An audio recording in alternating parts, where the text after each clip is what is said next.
Praise to the lord. ఈరోజు దేవుడు మనకిచ్చినటువంటి వాగ్దానం ఏంటంటే యెషయా గ్రంథము 54వ అధ్యాయము 3వ వచనం. కుడివైపునకు ఎడమవైపునకు నీవు వ్యాపించెదవు. ఆమేన్.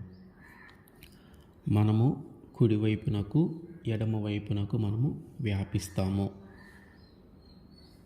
మనకున్నటువంటి ఆస్తి కానీ, మనకున్నటువంటి పొలము కానీ, మనకున్నటువంటి ధనము కానీ, ఇట్లా ఆర్థికపరమైనవన్నీ కూడా ఆయన వాటన్నిటిని విస్తరింపజేస్తాడు.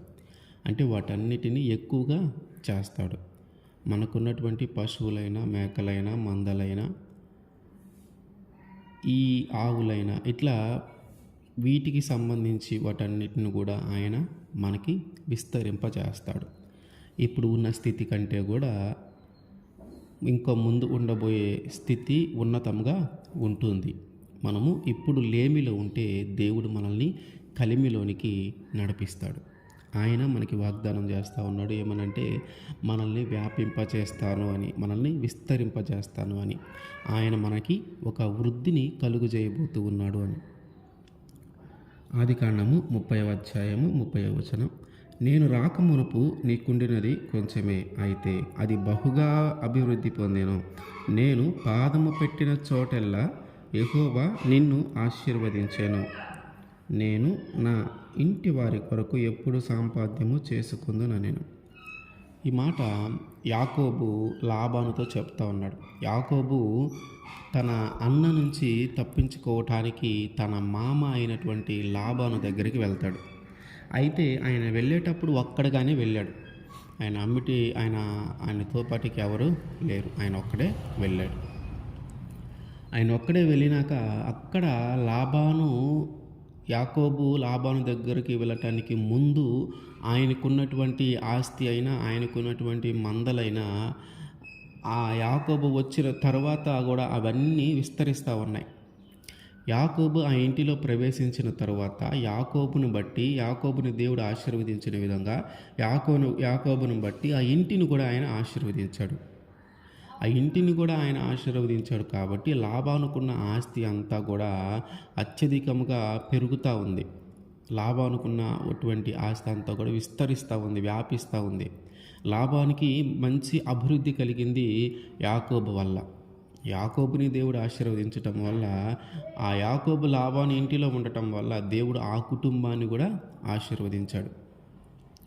దేవుడు ఆ కుటుంబాన్ని కూడా విస్తరించాడు. తనకున్నటువంటి మేకలు, మందలు అన్నీ ఎక్కువగా దేవుడు చేస్తూ ఉన్నాడు, ఎక్కువగా విస్తరిస్తూ ఉన్నాడు.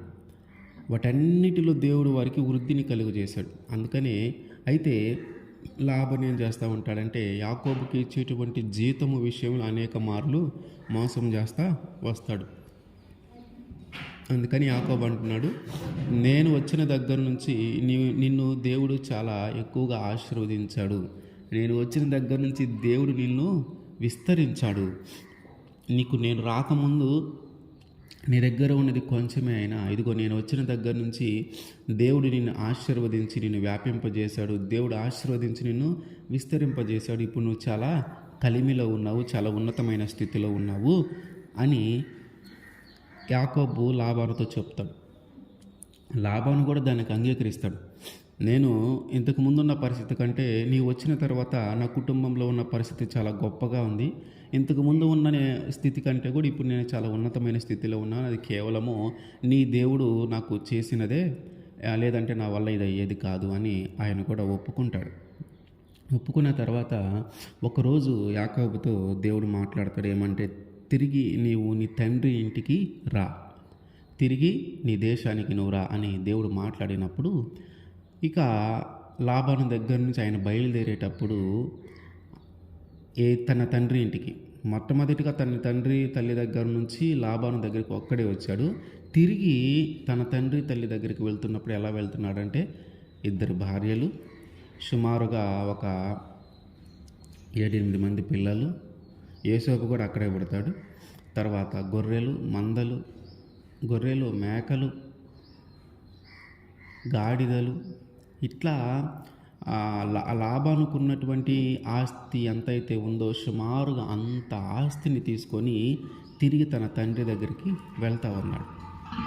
ఆయన లాబాను దగ్గరికి వెళ్ళినప్పుడు ఒక్కడిగా వెళ్ళాడు, కానీ తిరిగి తన తండ్రి దగ్గరికి వచ్చేటప్పుడు విస్తారమైన ఆస్తితో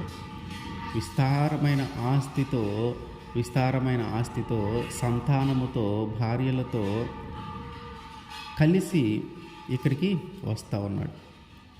యాకోబు జీవితంలో దేవుడు ఎట్లా అయితే విస్తరింపజేశాడో ఆయన్ని, అట్లాగే దేవుడు మనల్ని కూడా ఆయన విస్తరింపజేస్తాడు. ఎట్లాగైతే ఆయనకి సంతానాన్ని, అంతమంది సంతానాన్ని ఇవ్వగలిగాడో దేవుడు మన జీవితంలో కూడా మనకి మంచి సంతానాన్ని ఇస్తాడు. ఎట్లాగైతే ఆయన యొక్క గొర్రెలు, మేకలు, ఆవులు,